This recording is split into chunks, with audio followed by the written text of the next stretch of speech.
안녕하세요. 반갑습니다. 가정경영연구소 소장 강학중입니다.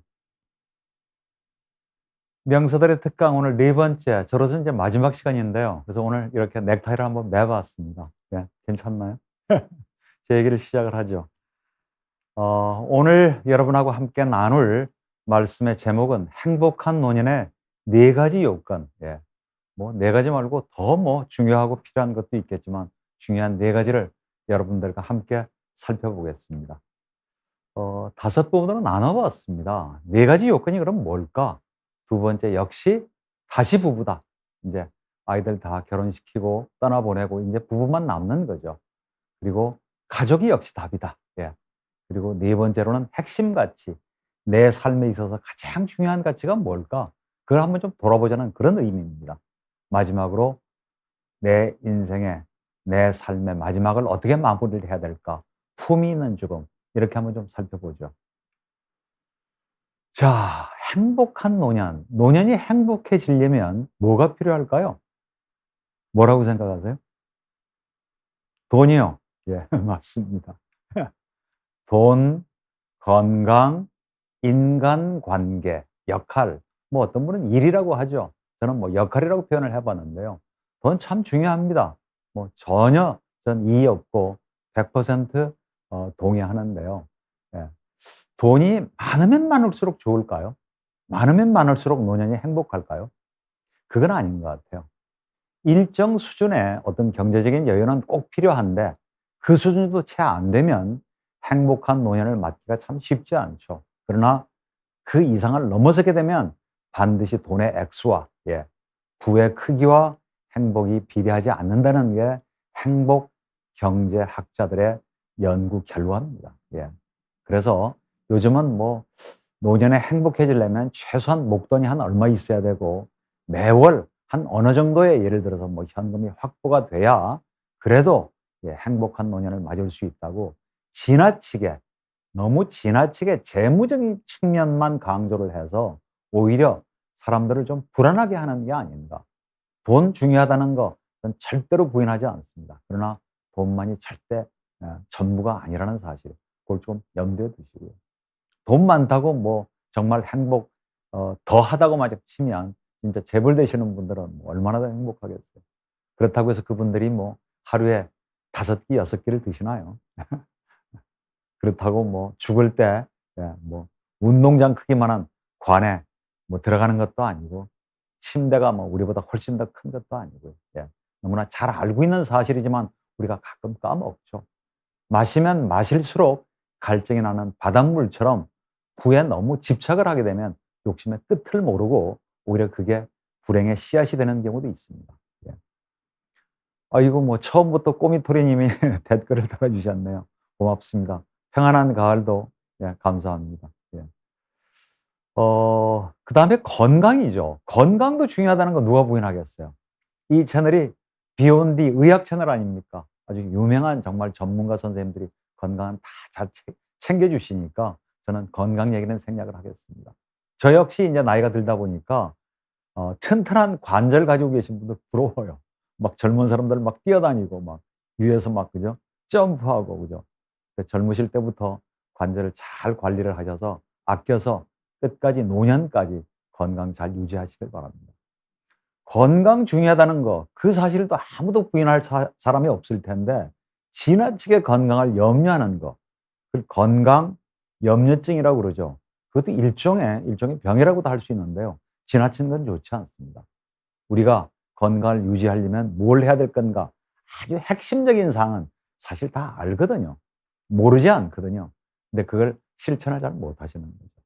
그다음에 이제 바로 인간관계입니다. 예. 저는 뭐 가족 관계학이 제 전공이니까 가족, 부부 관계, 부모와 자녀 관계, 형제 자매 관계, 인간관계가 원만해야 행복한 노년을 오래갈 수 있는 거죠. 독일 속담에 이런 속담이 있어요. 노년에 따뜻하게 행복하게 지내려면 젊었을 때 난로 하나를 준비해야 된다.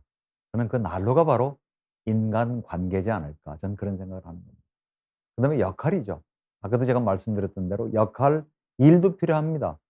뭐 나이 들어서도 건강하게 뭔가 수익을 낼 수 있는 일을 하실 수 있으면 그만큼 큰 복이 어디 있겠어요. 그러나 이제 점점 나이가 들어가면 경제 활동에서 이제는 좀 물러서게 되고 또 뭐 완전히 풀타임으로 잡을 갖기는 좀 쉽지가 않죠.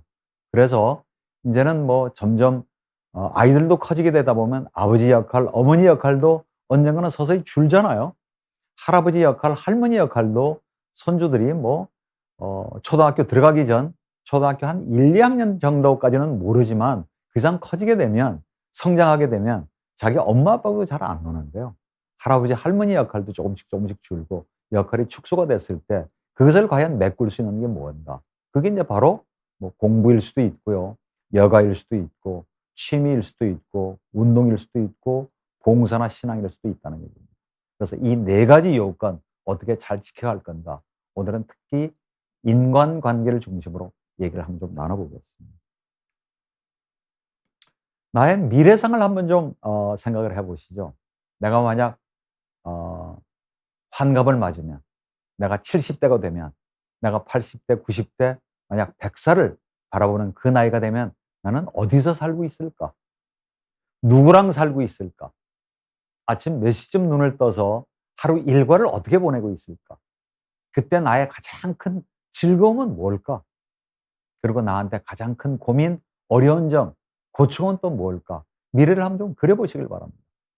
뭐 그냥 그럭저럭 1년 지나고 또 2년 지나고 그냥 60이 되고 70-80이 되고 그렇게 맞는 게 아니라 먼 미래 내 모습을 한번 좀 그려 보고 '나는 적어도 이런 사람은 되고 싶지 않다. 적어도 내 노년기는 이랬으면 좋겠다.'는 큰 그림을 갖고 있으면 아무래도 그 그림에 가까운 그죠? 삶을 살고 있지 않을까요? 그걸 꼭 한번 좀 그려 보시길 바라고요. 예.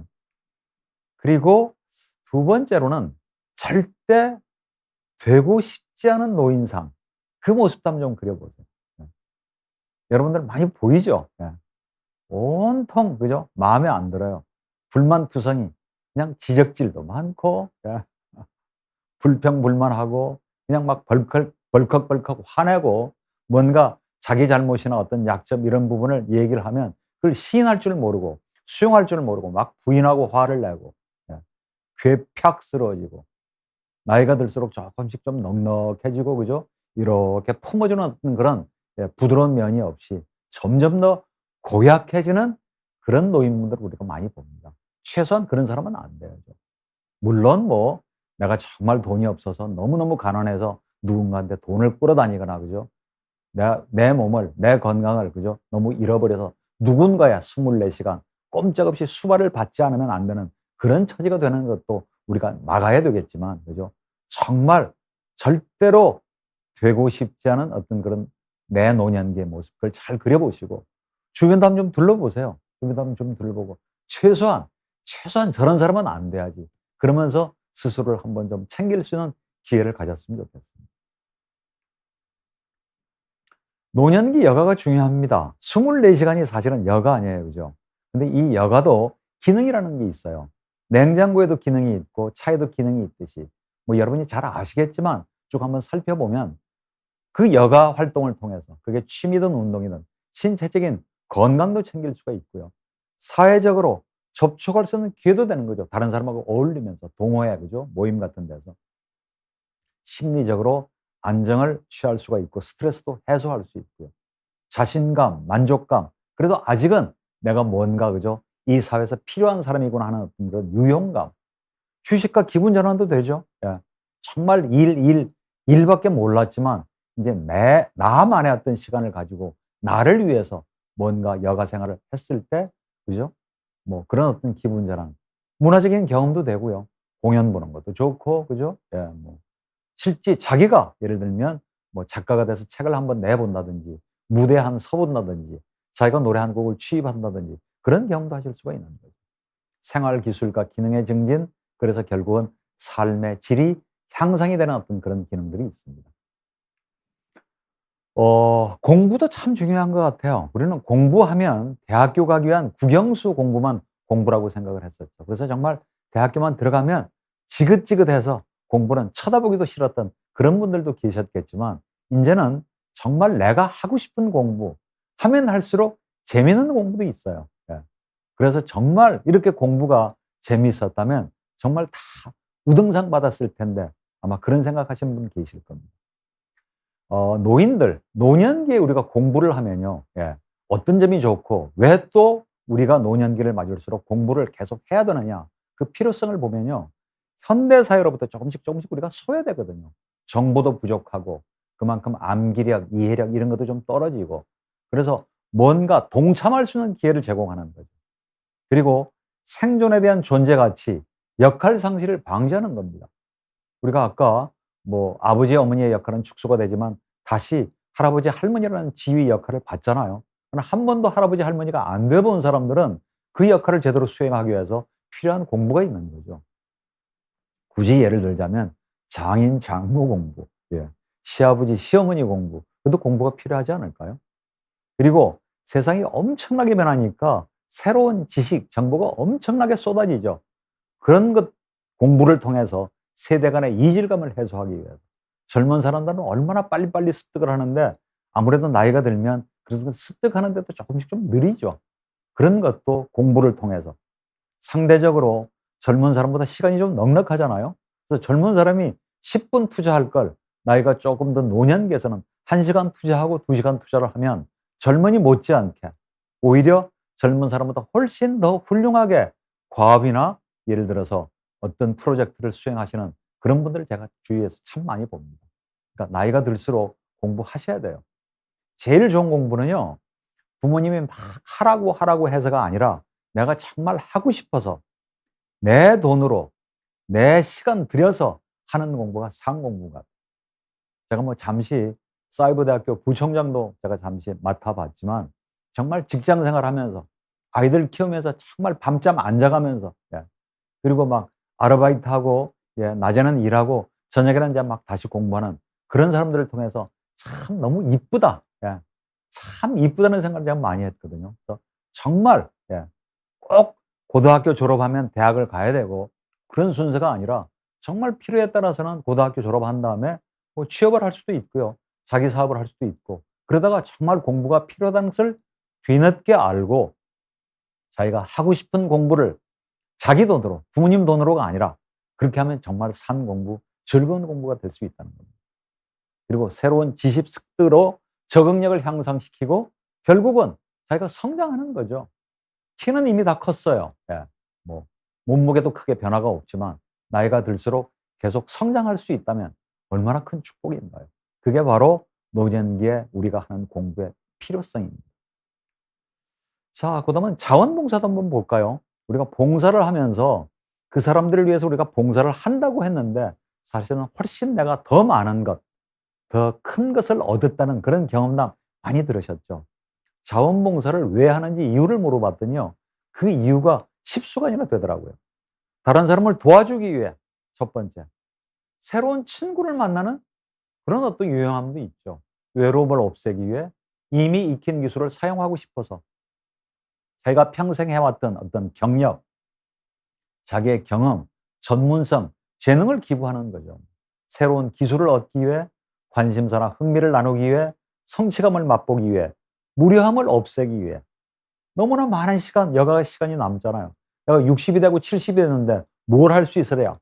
그러나 내가 70이지만 80대, 90대인 노인분들을 위해서 내가 할 수 있는 역할도 있을 수가 있거든요. 그렇죠? 예. 내가 70이고 80이지만 예를 들어서 앞을 잘 보기 힘든 시각장애인을 위해서 내가 안내를 해줄 수도 있고요. 눈을 뜨고 돌아보면 할 수 있는 데는 무궁무진합니다. 그 외에도 뭐 바쁘게 지내고 싶어서 즐겁게 살기 위해 누군가 남을 위해서 봉사한다고 생각을 했지만 야, 내가 이 나이에도 누군가를 위해서 필요한 존재로구나. 그런 어떤 뿌듯함을 느낄 수 있는 거 아니에요. 유용하다고 생각되는 일에 자신의 시간을 보태기 위해 새로운 일을 경험하기 위해 해봤던 일이 아니고 새로운 일에 도전하는 그런 의미도 있죠. 비슷한 또래 집단과 어울리기 위해 나 혼자 봉사하는 게 아니라 같이 어울려서 봉사를 하니까요. 그리고 새로운 사람을 만나는 그런 어떤 즐거움도 있고 젊은 사람과도 어울리고 싶어서 그래서 자원봉사를 하는 이유는 참 제각각인데 예, 그 자원봉사를 통해서 제2의 삶, 인생을 시작했다는 분도 제가 많이 봅니다. 오늘 바로 제가 그 보육원에서 한 21년을 살다가 지금은 장학사로 활동하고 계시는 분, 어떤 그런 분의 사연을 TV 프로그램을 통해서 보고 제가 오늘 썼던 칼럼이 있어요. 예. 제가 그 칼럼에도 썼지만 요즘은 동물 보호 단체는 상당히 많이 늘었죠. 반려동물도 엄청나게 많이 키우고요. 요즘은 동물권, 동물의 권리에 대해서도 얘기를 하는데, 예, 보호 대상 아동, 뭐 고아가 되신 분들이죠. 부모님이 예를 들면 사망하셨거나 뭐 질병이거나 이혼이거나 교도소 수감이거나 너무너무 가난하셔서 내 아이를 내가 키울 수가 없기 때문에 시설에 보내거나 뭐 예를 들어 입양을 보내거나 아니면 위탁 가정에 내 아이들을 보호하는 그런 보호 대상 아동들에 대한 얘기, 제가 칼럼을 썼는데요. 예. 그런 사람을 그 주위에서 보면은 물품, 뭐 금전적인 후원도 필요하겠지만 여러 가지 뭐 이발 봉사도 할 수 있고요. 청소 봉사도 할 수 있고요. 그런 아이들을 이렇게 인솔을 해서 뭔가 뭐 1박 2일 여행이나 하루 뭐 숲 탐방 같은 것도 할 수 있고, 돌아보시면 봉사할 건 너무나 많죠. 예, 그런 봉사 활동을 통해서 좀 더 풍요롭고 의미 있고, 예, 정말 뜻있는 그런 노년을 보내실 수 있으면 참 좋겠습니다. 자, 두 번째, 다시 부부다. 예. 제가 뭐 맨 첫 번째 명사들의 특강에서 여러분들과 함께한 주제입니다. 나이가 들수록 사이가 좋아지는 부부. 예. 제가 말씀드렸죠. 있는 그대로 존중하자, 함께하는 시간을 뭐 함께 즐기자, 뭐 이런 말씀도 드렸지만 역할을 다시 재정립하셔야 돼요. 신혼기에 남편 역할, 예를 들어서 아내 역할, 그거 하고 아이들이 사춘기를 맞았을 때 또 아내 역할, 남편 역할, 아버지, 뭐 어머니 역할이 조금씩 달라질 수가 있죠. 근데 이제 이제는 대부분 자녀분들이 다 장성하고 아니면 이제 다 결혼을 시키고 이제는 분가를 해서 정말 정작 두 부부는 남게 되면, 그것도 이제 일해서 은퇴를 하셔서 정년을 맞으셔서 다시 이제 부부 중심으로 돌아오시는 거죠. 젊었을 때는 막 일 중심, 술 중심, 친구 중심으로 사시고, 예. 좀 더 젊었을 때는 자식 중심으로 사시고, 막 남편 중심, 교회 중심으로 사셨다면 이제는 60, 70, 80을 맞으시면서 다시 부부 중심으로 돌아오셔야 됩니다. 그리고 20년, 30년, 40년 살아오시면서 내가 조금 모질게 했던 거, 내가 서운하게 했던 거, 내가 배우자한테 상처를 주었던 부분이 있으면 먼저 사과하시길 바랍니다. 먼저. 예. 상처를 주셨던 분이 진심으로, 예, 사과를 하게 되면 그 진정성이 통하거든요. 그랬을 때 사과하는 요령도 제가 말씀드렸죠. 사과만 하셔야 돼요. 사과 일건 해놓고, 그런데 사실 당신이 안 그랬으면 내가 그러질 않은데 당신이 그러는 바람에 내가 그랬어라든지, 그 뒤에 당신이 더 잘못한 얘기를 길게 덧붙이면 사과 이면은 아주 달아나 버리는 겁니다. 그랬을 때 배우자가 사과를 했을 때 또 내가 기꺼이 손잡고 그 사과를 받아주면서 화해하는 것, 그것도 말씀드렸죠. 사과하고 내가 얻는 것을 얻기 위해서 거래하지 말자. 예. 그리고 사과하면 배우자가 금방 돌아오겠지.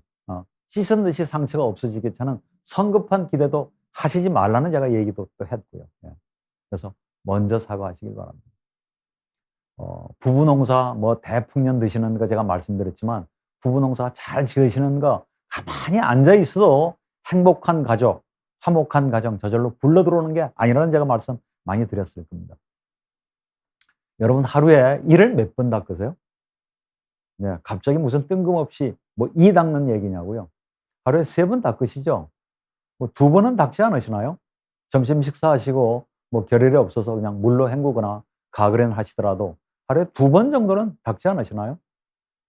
아무리 안 닦아도 하루에 1번은 닦으시죠. 저녁 늦게 술 마시고 정말 술이 취하고 피곤하면 뭐 이를 안 닦고 자실 수는 있겠지만, 그러니까 최소한 요즘 사람들은 하루에 2-3번은 이를 닦으시잖아요. 우리 신체 기관의 많은 기관 중에 치아는 일부분이거든요. 눈, 코, 귀, 팔, 다리, 또 뭐 그죠? 인간의 장기도 여러 가지 많은데 수없이 많은 신체 기관 중에 하나일 뿐인 그 치아를 위해서도 하루에 2번씩, 3번씩, 그것도 막 2분, 그죠? 3분 투자하잖아요. 이만 닦으시나요? 시간 치술도 쓰시고, 예, 그죠? 예. 그리고 또 뭐 치과도 가시고, 정기검진도 받으시고, 예, 스케일링도 하시고, 이가 좀 누렇게 보이니까 다시 또 뭐 그죠? 미백 치약도 뭐 미백도 하시고 임플란트도 하시고 그죠? 얼마나 많은 투자를 하세요. 수없이 많은 내 신체 기관 중에 하나일 뿐인 치아를 위해서도 그렇게 투자를 하시는데 이렇게 중요한 부부관계, 노년기에 삶의 질을 가장 크게 좌지우지하는 변수라고 볼 수 있는 이 부부관계에 여러분 투자하셔야죠. 예. 부부농사에 다시 투자하시길 바랍니다. 황혼이혼, 결혼 혹시 생각하시는 분 계세요? 예. 황혼이혼 안 하실 수 있으면 좋죠. 성격이 너무 안 맞아서요. 우리 남편 너무 술을 좋아해서요. 그런 일로는 이혼하시는 거 아닙니다. 제가 가정법원에 조정을 하고 있지만 정말 죽을 것 같은 생명의 위협을 느끼는 그런 경우 아니시면 웬만하시면 지금까지 살아오신 30년, 40년, 50년 잘 사셨으니까 좀 더 참고 사시길 바랍니다. 그렇다고 해서 절대 전 이혼은 나쁜 거다 하지 말라는 말씀은 아니죠. 아주 드물게 이혼을 뭐 저희가 권하는 경우도 있긴 하죠. 조론이라는 얘기 들어보셨죠? 법적으로 혼인관계를 해소하는 건 아니지만 거의 사는 공간도 따로 하고 아주 드물게 1년에 큰 행사나 무슨 일 있는 것 말고는 완전히 사는 것을 따로 하는 어떤 조론. 뭐 어떤 분은 나도 조론 한번 해보고 싶다. 뭐 조론이 한때 유행처럼 뭐 그죠? 뭐 사람들이 많이 화제에 올랐으니까요. 근데 조론이라는 것도 잘 생각해 보시면 행복하게 잘 사는데 더 행복하게 잘 살기 위해서 조론하시는 분 보셨나요? 그런 분은 안 계십니다. 나는 결혼을 해야지. 아니면 나는 결혼을 했다고 하더라도 내 자녀들이 결혼하겠다고 하면 선뜻 처음부터 찬성하시는 부모님 계실까요? 예. 저는 뭐 어떤 의미로는 신중하게 결혼에 대해서도 반대입니다. 정말 타치 안 받고 내 방식대로 정말 내 살고 싶은 대로 그동안 못 해봤던 거 하고 싶으시다면 두 분 합의하셔서 한 일주일 결혼하세요. 일주일. 예. 한나절, 반나절 결혼하시면 되잖아요. 그래서 서로 하고 싶은 일을 서로 존중해주고 이제는 조금 좀 여지를 존중해 주시면, 지지해 주시면 굳이 화혼이혼이나 결혼 안 하시고도 잘 살 수 있으리라고 믿습니다.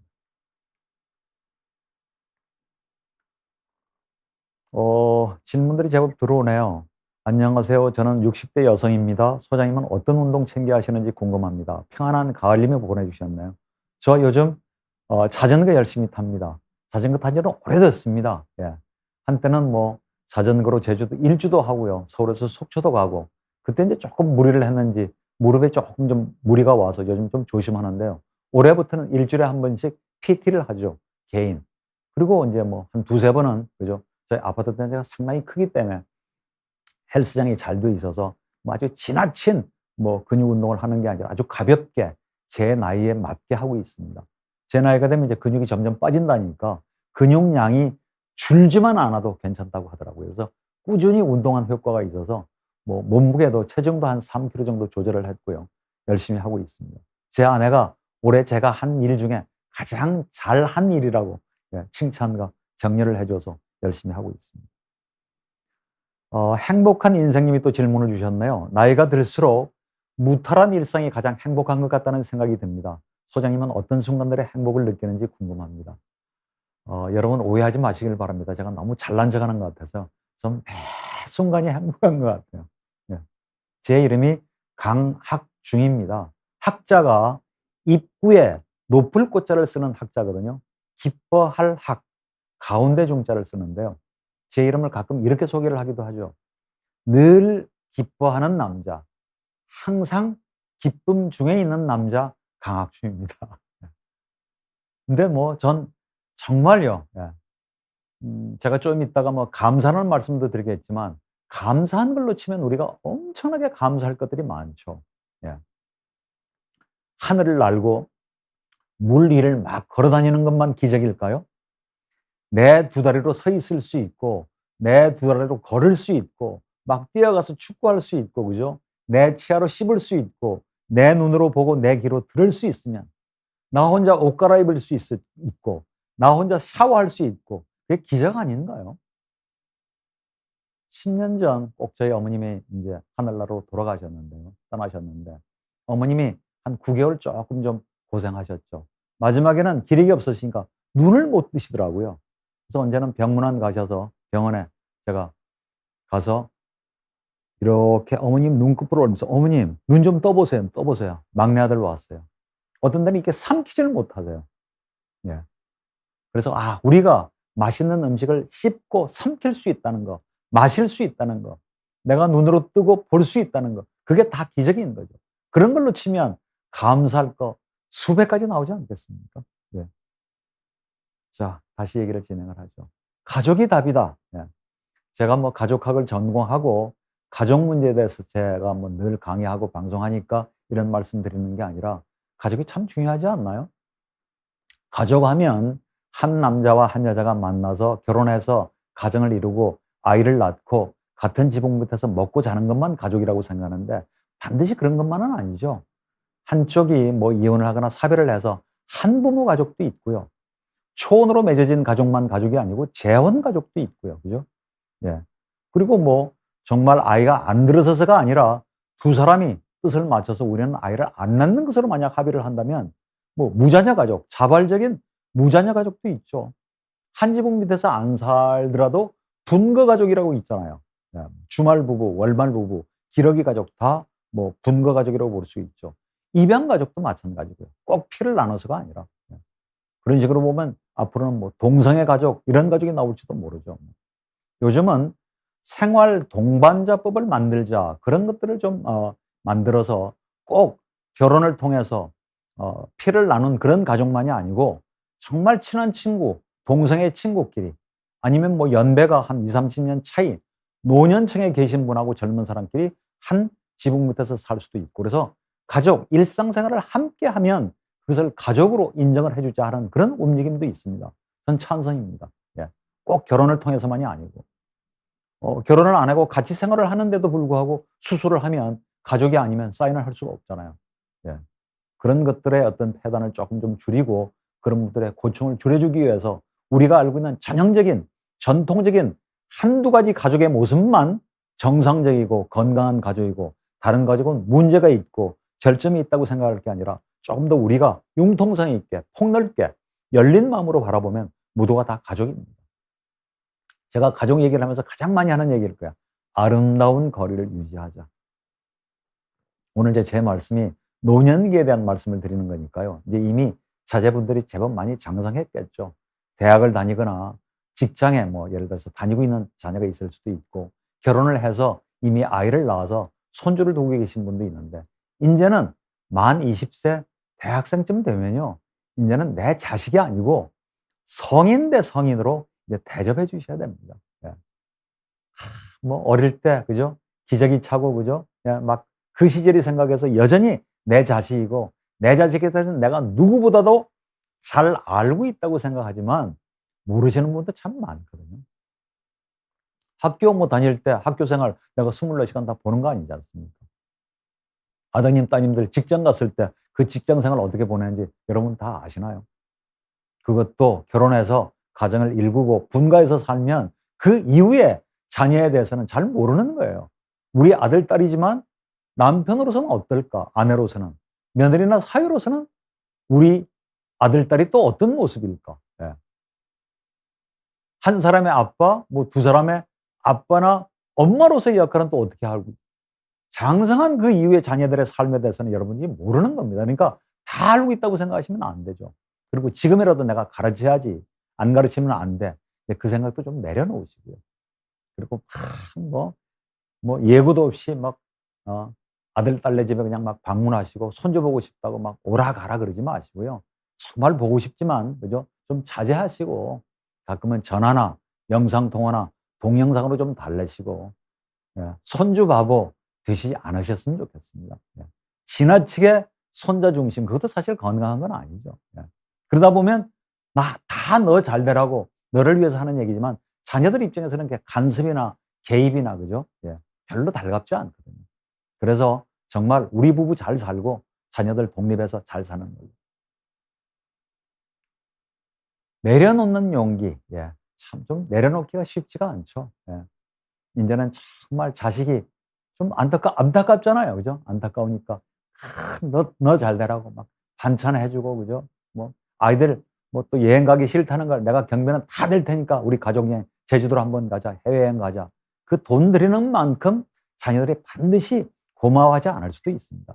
그런 것들을 이제 좀 다 내려놓으시고 내 자신한테, 우리 부부한테 조금 더, 예, 그리고 내 앞으로 남은 삶, 노년기의 삶, 20년, 30년을 어떻게 가꿀 것인가. 오히려 그래서 자녀들한테 짐되지 않고 내가 즐겁게 행복하게 사는 것이 자녀들한테는 가장 큰 선물일 수도 있죠.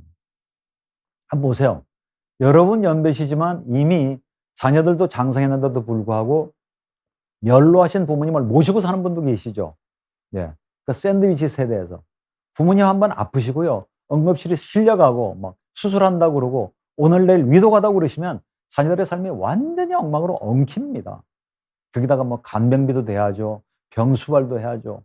그리고 당신은 당신 부모님도 중요하지만 우리 집도 신경을 써야지. 온통 다른 형제들도 있는데 왜 당신만 그렇게 유독 그러느냐고 부부간의 불화로 비춰질 수도 있고요. 예. 자녀들한테는 전혀 신경을 못 써서 오히려 부모와 자녀 간의 거리가 멀어질 수도 있고요.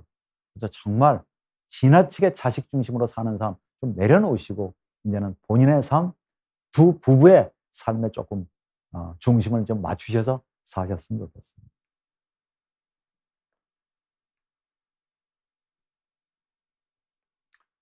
질문이 들어왔네요.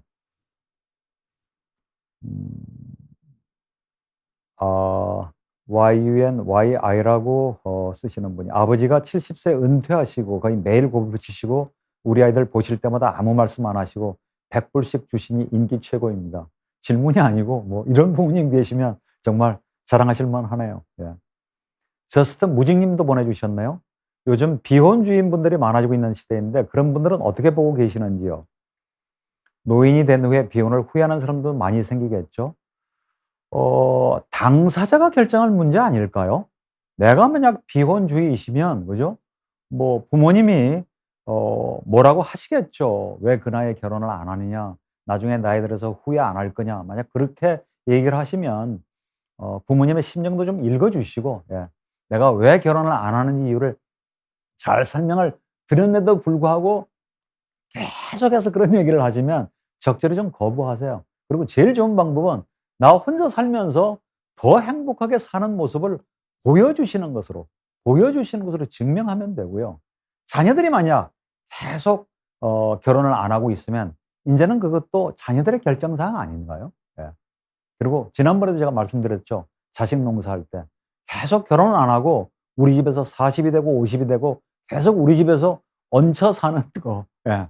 그거 조금 허용하기 곤란하시면 어느 일정 나이가 되면 나가서 독립하라고 미리 자녀분들하고 뭐 합의를 보실 수도 있겠죠. 자, 다시 제 얘기로 돌아갑니다. 부모 역할, 조부모 역할, 형제자매 간의 관계. 아까 제가 말씀드렸죠. 부모 역할도 이제는 서서히 좀 좁아지죠.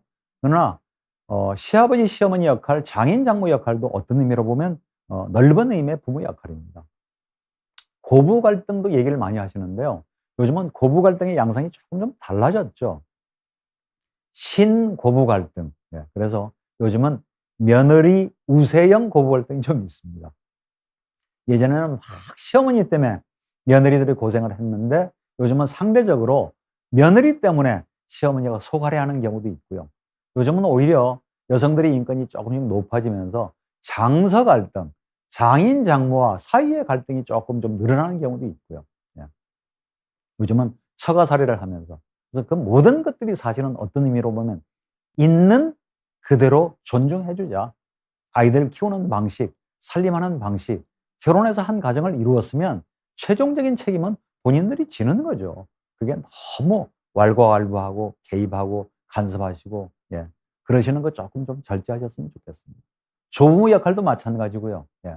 조부모 역할도 그 아이의 손주들의 어머니, 아버지는 내 아들, 딸, 며느리 사이라는 걸 명심하세요. 내가 손주들의 부모가 아니에요.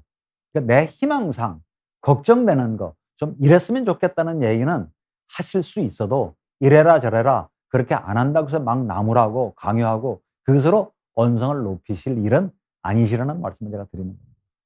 형제 자매 관계. 예전에는 친척들하고 친족들, 형제 자매 관계도 상당히 왕래가 좀 잦았죠.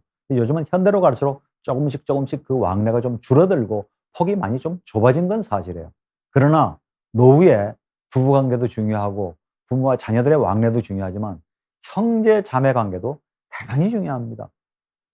한번 생각을 해보세요. 비슷한 시기에 태어나서 3년, 4년, 5년 뭐 제일 맞이하고 막내하고는 뭐 10년 가까이 십수년 차이가 나시는 분도 계실 수 있겠지만 비슷한 시기에 태어나서 그 많은 사건과 성장 과정을 함께하고 추억과 기억을 갖고 계신 그 형제 자매가 노년기를 맞았어도 참 사이좋게 지내고 화목하게 지내고 서로 왕래하고 서로 교류할 수 있다면 최고죠 뭐. 남자 형제는 여자 형제에 비해서 조금 좀 소원한 게 사실이지만 여전히 아직도 그런 사이좋은 관계를 유지할 수 있는 분이 계시면 정말 복이라고 생각하시고 가꾸시길 바랍니다. 무슨 일로 조금 좀 사이가 멀어졌거나 무슨 싸움 끝에 안 쳐다보시는 분이 계시다면 이번 이제 한 해를 마무리하는 연말쯤, 내년 연초쯤, 또 내년 뭐 설날에 내가 먼저 좀 연락을 좀 한번 드리고 내가 또 혹시 좀 잘못한 게 있다면 내가 먼저 사과하고 화해의 손길을 한번 좀 내밀어 보셔서 노년기에 원만한 형제 자매 관계도 유지를 하실 수 있으면 좋겠습니다. 자, 네 번째는 핵심 가치입니다. 여러분들은 살아가시면서 어떤 게 가장 큰 가치를 두세요? 돈이요? 건강이요? 뭐 제가 써놨죠. 명예, 성공, 뭐 권력, 뭐 사랑, 신앙, 뭐 공부, 도전, 성취, 뭐 무수히 많은 가치들이 있겠죠. 제가 뭐 지금 보여드리는 것은 일부일 뿐이고요. 정말 내가 어떤 가치와도 바꿀 수 없는 나한테 가장 소중한 가치를 무엇에 두시는지. 제가 그 핵심 가치를 왜 말씀드리냐면 그게 내 삶의 방향을 잡아주는 거거든요. 내 삶이 막 흔들리고, 예, 내가 막 사는 것이 좀 어렵고 그랬을 때 정말 나에게 가장 중요한 가치가 뭐였지? 그래서 다시 노선을 바꾸는 겁니다. 그러니까 길게 보고 내가 가야 될 항로를 잃지 않는 거죠. 잠시 막 돈에 너무 집착을 해서 지나치게 막 자식 중심으로 일 중심으로 살다가 아 이게 아니지. 예. 그래서 내가 정말 추구했던 정말 가장 중요한 가치가 뭐였지? 다시 한번 돌아오시는 겁니다. 저한테 만약 물어보신다면 저한테는 단연코 마음의 평화가 제1 가치입니다. 혹시 내가 조금 건강이 여의치 않더라도 내가 마음의 평화를 유지할 수 있다면 그래, 나는 건강보다도 마음의 평화가 우선이지. 가족? 전 뭐 가족이 전공이니까요. 제일 중요한 가치 중에 하나인데 가족 관계가 조금 좀 미흡하거나 다소 좀 갈등이 있다고 하더라도 그럼에도 불구하고 내가 마음의 평화를 유지할 수 있다면 그래, 마음의 평화가 제1 가치지. 그렇게 정리를 하고 나니까요. 예, 제 삶이 조금씩 정리가 되더라고요. 예. 한때 한 회사에 제가 경영을 맡고 있을 때 대표이사 정말 바쁘게 살았죠. 월, 화, 수, 목, 금금금처럼 살았죠. 아무 생각 없이 그냥 사람 만나고 하다 보면 그냥 뭐 일주일 내내 술 마시고 늦게 들어간 그런 날도 있었고요. 근데 아 이게 아닌데 그죠? 예. 제가 뭐 그 회사에 대표이사라는 자리까지 안 가봤으면 모를까 그 자리가 그렇게 평생은 목매달고 내가 그렇게 추구해야 될 제1의 가치는 아니더라고요. 그래서 그 회사를 한 20년 가까이 다니던 회사를 정리하고 제가 새로운 방향으로 인생의 방향을 180도로 전 바꾼 사람입니다. 2000년 1월 1일 날 가정경영연구소를 시작을 해서 지금 이제 25년째 제가 지금 연구소 일을 맡고 있는데 저는 한 번도 후회한 적이 없습니다. 그렇게 해서 일과 가족의 어떤 균형점을 찾자. 그리고 내가 나이 들어도 계속 내 적성을 살릴 수 있는 일, 그죠? 뭐 글 쓰고 강의하고 뭐 이런 적성을 살릴 수 있는 일이 뭘까? 그리고 일과 가족을 병행할 수 있는 일, 균형점을 찾을 수 있는 일이 뭘까? 그래서 시작한 일인데 아직까지는 후회하지 않고 이렇게 제 역할을 지금 찾고 있고 또 여러분이 찾아주셔서 이렇게 4번씩이나 명사들의 특강을 할 수 있으니까 너무 감사한 일이죠. 받아들이자 하는 겁니다. 받아들이자, 노년기. 수용, 뭐 이렇게 표현할 수도 있는데요. 나이가 들면 조금씩 예전 같지 않잖아요. 주름도 좀 생기고, 뭐 어떤 분은 나이 40, 50에 돋보기 쓰는 걸 되게 꺼려 하시더라고요. 70, 80이 되셔서 귀 들리는 게 되게 그런데 보청기 쓰는 걸 되게 꺼려 하시는 그 심정은 이해가 되죠. 저는 아, 내 나이가 들었으니까 이제는 뭐 돋보기의 도움도 좀 받고 보청기 도움도 좀 받고 예전처럼 뭐 그렇게 밤새워서 일하는 건 이제 안 되지. 예. 내가 건강이 예전처럼 안 된다는 거. 기억력 뭐 그리고 순발력 이렇게 떨어진다는 것도 아시고요. 그리고 이제 서서히 권력의 중심이 남자에게 있다가 이제 아내한테로 옮아가고 권력의 중심이 서서히 부모에서 자식으로 넘어간다는 걸 이제 받아들이셔야 돼요. 예. 이제는 오히려 자녀들의 말씀도 이제 조금 좀 들으셔야 될 때입니다. 자녀들이 어렸을 때는 부모님 말씀을 들어야 되지만 이제는 부모님도 연로하시면 자녀들 얘기를 좀 잘 들으실 필요도 있죠. 그래서 받아들이는 거, 수용만 할 수 있으면 지난 시간에 말씀드렸죠. 대화, 가족 간의 대화 좀 더 많이 들으셨으면 좋겠어요. 아직도 여전히 화제의 중심에 내가 서야 되고 뭐 계속 길게 했던 설교하고 훈계하고 충고하고 그런 거 이제 하지 마세요. 청하지 않는 조언, 예, 충고는 가능하면 삼키시는 게 좋을 것 같습니다. 화제의 중심에서 조금 빠지셔서 한마디도 한번 안 해보세요. 내가 한마디도 안 한다고 해서 그 대화나 그런 것이 끊어지는가. 전 실험을 한번 해본 적이 있어요. 어떤 모임에, 친구 모임에, 어떤 모임에. 제가 한마디도 안 하고 있어도 너무나 얘기들 잘합니다. 그래서 이제는 좀 더 많이 들으시는 입장으로. 그것도 어떤 노년기의 지혜인 것 같아요. 젊은이를 존중하자. 이제는 정말 그죠? 내 자식이지만 이제 20을 넘기고 예, 결혼해서 가정을 이루고 누군가의 아빠가 되고 엄마가 되고 누군가의 아내나 남편이 됐으면 이제는 내 자식이 아니고 성인으로서 대접해 주셔야죠. 예. 무조건 뭐 나이 내세우고요. 도대체 네가 나이가 몇이냐? 나이가 사실은 그렇게 뭐 훈장이 아니잖아요. 젊은이들이 우리의 나이를 존중해 주면 고맙다고 인사할 일이지 내가 나이가 좀 많다고 해서 그냥 처음 만나자마자 다짜고짜 반말 쓰는 것은 그 예의가 아니라고 봅니다. 꼭 지적할 일이 있으면 정말 아니다 싶은 게 있으면 예의를 갖추고 정중하게 얘기하면 젊은 사람이 그렇게 반발하지 않겠죠. 근데 무조건 내가 좀 나이가 많다고 해서 젊다고 해서 반말 쓰고 너무 그렇게 심하게 그죠? 막 다그치거나 그러니까 젊은 사람들이 반발하는 거죠. 그래서 서로 예, 우리가 지켜야 될 예의를 좀 갖췄으면 좋겠습니다. 가장 조심해야 될 것, 고립입니다. 외로움입니다. 나이가 들수록 그동안 맺어져 왔던 인간관계, 그죠? 예, 그런 관계를 잘 좀 유지를 하셨으면. 정말 저런 고약한 노인에는 안 됐으면 좋겠다. 예, 그런 것들을 좀 보시고 하나의 모델로 삼으셨으면 좋겠어요. 아까도 누군가가 감사 얘기를 했는데요. 감사할 걸로 생각하면 얼마나 많겠습니까? 그죠? 예. 내 두 다리로 걸어 다닐 수가 있고, 내 눈으로, 내 귀로, 그죠? 보고 들을 수 있고, 감사할 걸로 치면 감사 리스트를 하면, 뭐, 여기가 뭐 의학 채널 비온 데지만, 저도 크고 작은 수술을 꽤 했어요. 뭐, 고관절 수술, 뭐, 무릎 수술, 그죠? 치질 수술, 요로결석 수술. 저도 몇 번 병원에 입원을 해보니까요. 병원 신세를 앉을 만큼 건강한 게 얼마나 감사한 일인지, 병명을 정확하게 알 수 있다는 것만 해도 얼마나 감사한 건지, 퇴원할 수 있다는 거, 그죠? 병원에 입원해 있을 때 찾아오는 가족이나 지인들이 있다는 게 얼마나 감사한 일인지, 병원비 그렇게 신경 안 써도 되는 게 얼마나 감사한 일인지, 큰 통증 없이, 고통 없이 내가 용변 볼 수 있는 거, 예? 대변, 소변 볼 수 있는 게 얼마나 감사한 일인지, 예. 금식하고 있다가 처음에 죽 주잖아요. 그 죽을 한 모금 넘겼을 때 그게 얼마나 단지, 예. 내가 먹고 싶은 음식을 내 목구멍으로 넘길 수 있는 게 얼마나 감사해. 그런 걸로 치면 감사할 일은 수십 가지, 수백 가지가 된다는 얘기죠. 예. 그래서 가장 조심해야 될 것, 고립, 외로움, 불평, 불만하지 마시고 기존 맺어왔던 그런 관계에서 늘 감사하고 내가 좀 먼저 베풀고, 그죠? 예. 내가 마음의 문을 먼저 열고 좀 다가가는 그런 노력들을 좀 해주셨으면 좋겠습니다. 자, 마지막으로 품위 있는 죽음입니다. 예. 뭐 뜬금없이 또 무슨 죽는 얘기를 하느냐, 뭐 말이 씨가 된다고 재수없이 무슨 죽는 얘기. 말이 씨가 되긴 뭐가 말이 씨가 되나요? 누군가는 언젠가는 죽잖아요. 근데 아무 준비도 안 하고 있다가 느닷없이 닥치는 당하는 죽음이 아니고 미리미리 생각하고 미리미리 준비하고 죽음에 대해서도 공부한다면 예, 내 삶의 마지막 마무리가 조금 좀 품위 있게 정리될 수 있지 않을까. 전 뭐 오래전에 고등학교 2학년 때 아버님이 폐암으로 돌아가셨죠. 10년 전에 이제 어머님이 돌아가시고 저는 이제 이미 고아입니다.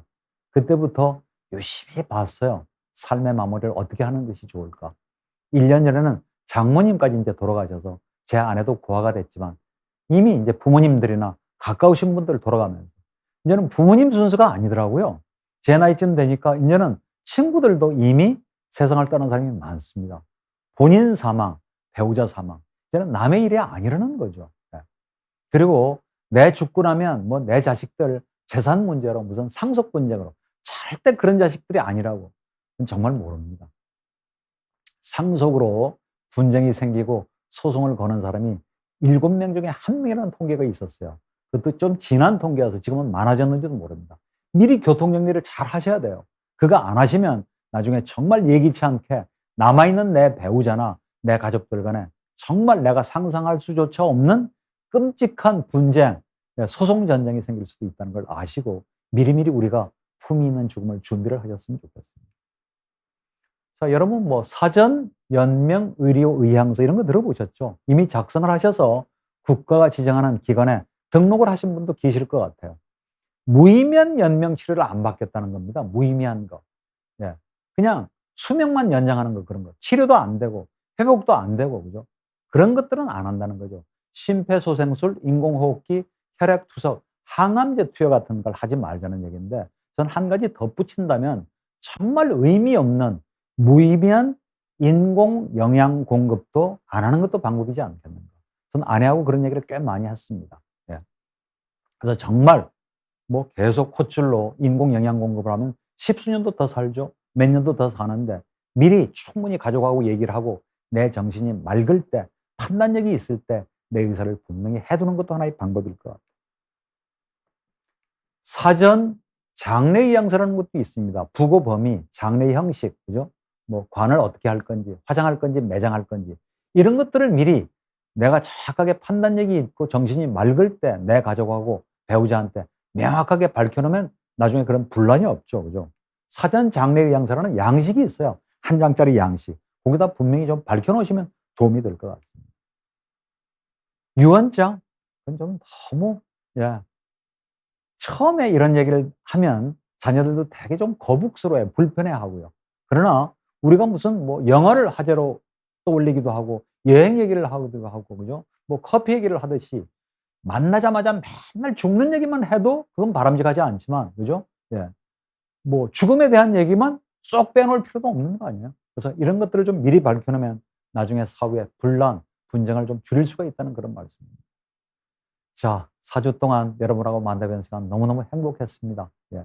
저희 연구소에 들어오시면 꽤 많은 자료를 볼 수 있고요. 예. 커뮤니티에 들어오셔서 자유 게시판에 질문이나 혹시 뭐 제 강의 후기를 남겨주시면 더 큰 힘이 될 것 같습니다. 자, 함께한 4주를 통해서 부부농사, 자식농사에 대풍년 드시고 좀 더 풍요롭고 행복한 노년을 맞으셔서 마지막 삶의 마무리도 품위 있게 하실 수 있는 여러분이 되실 것을 믿습니다. 고맙습니다.